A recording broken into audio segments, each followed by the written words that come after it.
ليه ليلة القدر اتسمت بالاسم ده؟ ليلة القدر هي ليلة من الليالي الوترية اللي بتتكرر كل سنة في العشر الأواخر من رمضان، وليها منزلة عظيمة جدا لعدة أسباب. ومن عظمة الليلة دي ذكرت في القرآن الكريم في سورة كاملة اسمها سورة القدر، اللي ربنا قال فيها ليلة القدر خير من 1000 شهر. أكيد كلنا عارفين أهمية الليلة دي، بس هل جه في بالك ليه ليلة القدر اتسمت بالاسم ده؟ وليه مش معروف هي أنهي يوم تحديدا في العشر الأواخر؟ وطبعا علشان انت في مدينة الخبراء هنجاوبك على كل الأسئلة دي. بس زي ما بنجاوبك انت كمان اعمل اشتراك في القناة وفعل زر الجرس علشان يوصلك فيديوهاتنا الجديدة.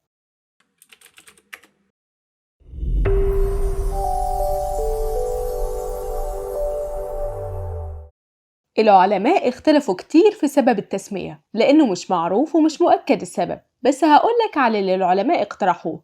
يعني مثلا في قول قال إن ليلة القدر سميت كده من القدر، يعني الشرف، زي ما مثلا نقول فلان ده ذو قدر كبير. والقول التاني قالوا لأن الليلة دي هي الليلة اللي بينزل فيها أو بيقدر فيها اللي هيحصل خلال السنة دي، والملائكة بتنزل من السماء في اليوم ده، زي ما ذكر في قوله تعالى تنزل الملائكة والروح فيها بإذن ربهم من كل أمر. وطبعا ليلة القدر ليلة عظيمة لنزول القرآن فيها، علشان كده هي ليلة عظيمة وليلة ذو قدر كبير عند الله سبحانه وتعالى.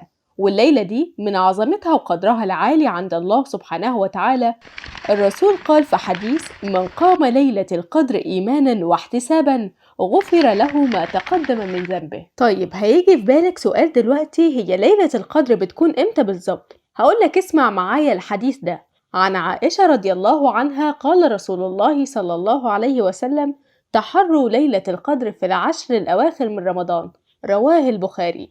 يعني الرسول قال لنا ننتظرها في الأيام العشر الأخيرة وما قالش تحديدا إمتى. طب إيه المغزى من كده؟ ربنا سبحانه وتعالى أخفاها عنا علشان نجتهد في العبادة في العشر الأواخر كلهم، لكن لو كان ربنا حدد لنا ليلة القدر إمتى بالظبط، بطبيعة الحال هيختار المسلمين ليلة القدر تحديدا ويجتهدوا في العبادة والطاعة فيها ويقللوا العبادة في الأيام الأخرى. طيب هل في علامة أو حاجة أقدر أعرف بيها إن دي ليلة القدر؟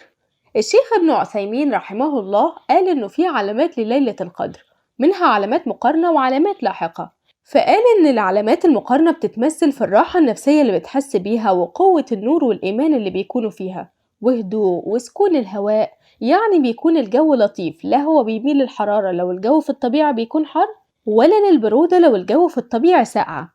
أما العلامات واللاحقة دي يعني اللي بتحدث تاني يوم الصبح، قال إنها بتتمثل في إن في اليوم ده الصبح لما الشمس بتطلع بتقدر تبص في قرص الشمس، يعني الشمس ما بتكونش قوية أو ليها أشعة زي باقي الأيام، زي ما هنسمع في الحديث ده عن أبي بن كعب أنه قال أخبرنا رسول الله صلى الله عليه وسلم أنها تطلع يومئذ لا شعاع لها. طيب تعمل إيه بقى لو أنت حسيت إن العلامات اللي احنا قلناها فوق دي موجودة فعلا؟ السؤال ده الإجابة عليه عند رسول الله في الحديث الجاي. عن أم المؤمنين عائشة بنت أبي بكر قالت يا رسول الله أرأيت إن علمت أي ليلة هي ليلة القدر ما أقول فيها؟ قال قولي اللهم إنك عفو تحب العفو فاعف عنا. مستني ايه بقى في ليلة هي من أجمل وأعظم الليالي في رمضان؟ قوم كده واتوضى وصلي، وما تنساش تعمل لايك واشتراك في القناة قبل ما تمشي. سلام.